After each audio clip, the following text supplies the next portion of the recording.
Hello everybody, I am Joko Sampurno from Earth and Life Institute from Belgium. Today I would like to share with you my work about machine learning model for predicting the daily maximum water level in a tidal river, the Kapuas Kecil River case study. For the introduction, we start with my subject about Indonesia and Pontianak city. So Pontianak is a low-lying city located near to estuary and crossed by tidal river flow.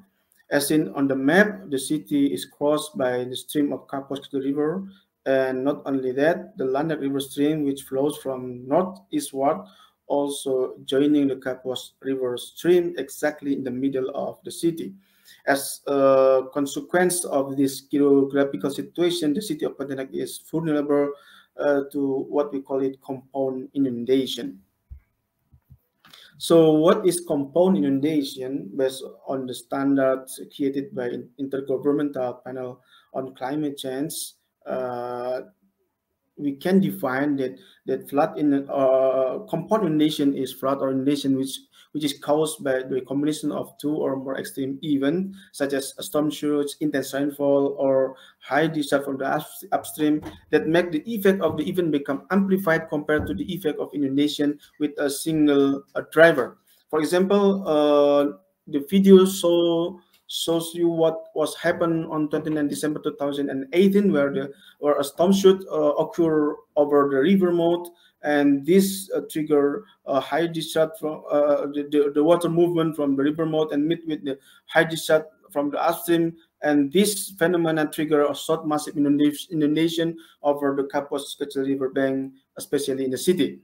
Therefore, an effort to mitigate the risk of the event is needed for predicted the future inundation, and for the solution, well, ultimate solution, we can propose modeling the surface water level is one of the potential tools to predict the future inundation. And one of the parameters which can be used to predict the level of the inundation risk in the future is the daily maximum water level. So the aim of this study is to develop a daily maximum water level prediction model which is suitable for Kapuas Kecil River and capable of predicting the compound inundation in Pontianak using machine learning technique. To start the modeling, of course, firstly we define dependent and independent variable. For the dependent variable, we use the observed daily maximum water level in Pontianak city from January 2016 to December 2018. And then for the independent variable, since the study area is located in a tidal river where the river water level is influenced by ocean tide, and also of course from discharge from the river, from the upstream, also the weather condition. In this study, we use 22 predictors as shown in the table. And of course, to obtain the best model, we assess 10 scenario with 4 known machine learning algorithm in order to predict the maximum water level in the city. The scenario consists of the first one is multiple linear regression algorithm. With this algorithm, we only use one scenario. Then we use a random forest algorithm. With this algorithm, we set 3 scenarios where every scenario has different number of randomly sample at its speed.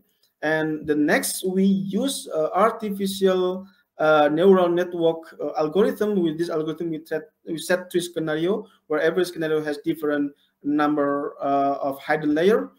And the last one, we use support vector machine. With this algorithm, we set 3 scenario where every scenario has different kernel function, which is linear kernel function, radial kernel function, also polynomial kernel function.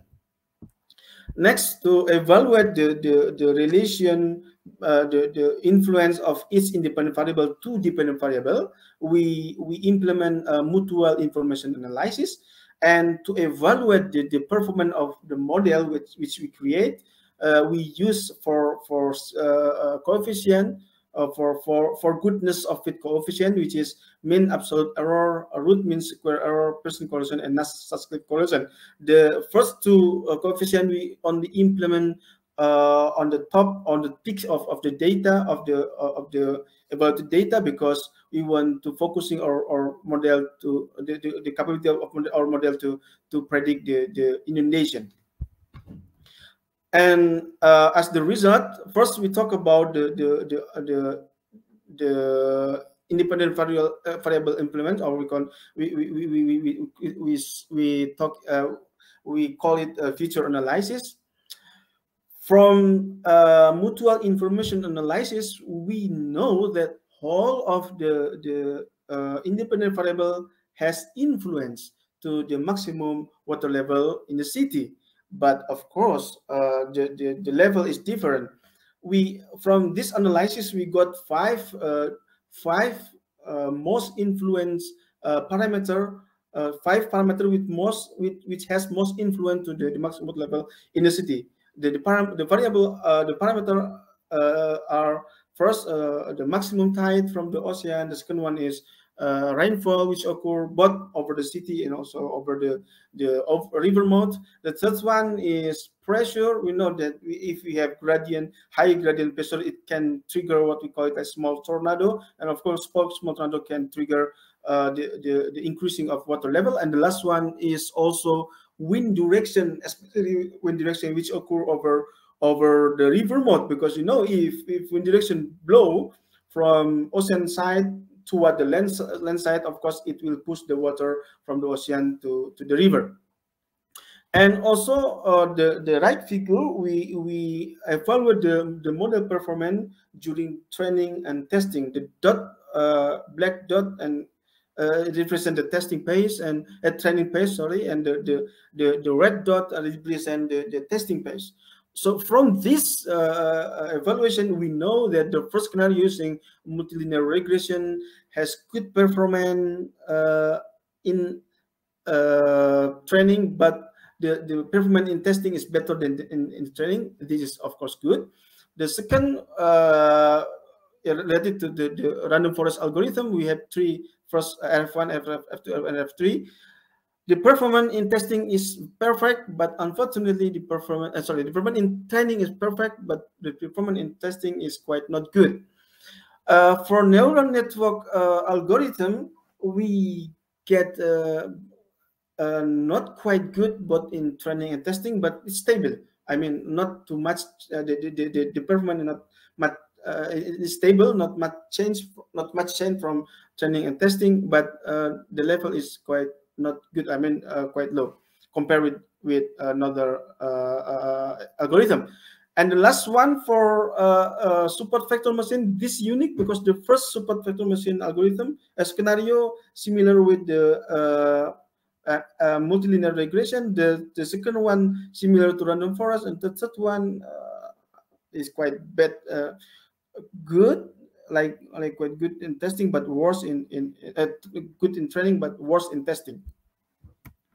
Now we're focusing to pick up the best model. First, we need to evaluate the performance of this model in testing phase. In testing phase, we got information that whole of the whole of model perform good in testing phase. If we talk about the NASA script efficiency, whole of NASA script efficiency coefficient greater than 0. This is good because it means that whole of the model can produce predicted maximum water level, which is better than if we use only the mean of observed value as predictor. In the right figure, we can see that the whole of this scenario can produce predicted water level, which can follow well the dynamic of the observed value, especially except for neural network, the green one, because at the beginning quite difficult for neural network to follow the dynamic, but start from the middle until the end, it can follow well the dynamic of the maximum water level. However, we need to pick one model to be proposed as the best model. To do so, of course, we back to the left figure. We need to define which model has the best NSE, or not subscript efficiency, or the best percent coefficient, and also the lowest MAE and the lowest root mean square error. From this definition, we propose we got one model which has this category, which is the support vector machine with the first scenario using the linear canal function as the best model. So finally, we for the take-home message, we feel that first, the feature with the most influence on the maximum water level observed in the middle of the city, which is maximum. They are maximum tide, rainfall in both area over the river mouth and over the city, air pressure, especially the gradient pressure, and the wind direction over the river mouth. Next, even though all of the test model perform well, both in training and testing, but we need to propose one as the best model. And in this study, we propose machine learning with support vector machine algorithm using linear kernel function as the most suitable model to predict the city's daily maximum water level. This is the end of my presentation. If you have any question or comment, please let me know. And thank you for your attention.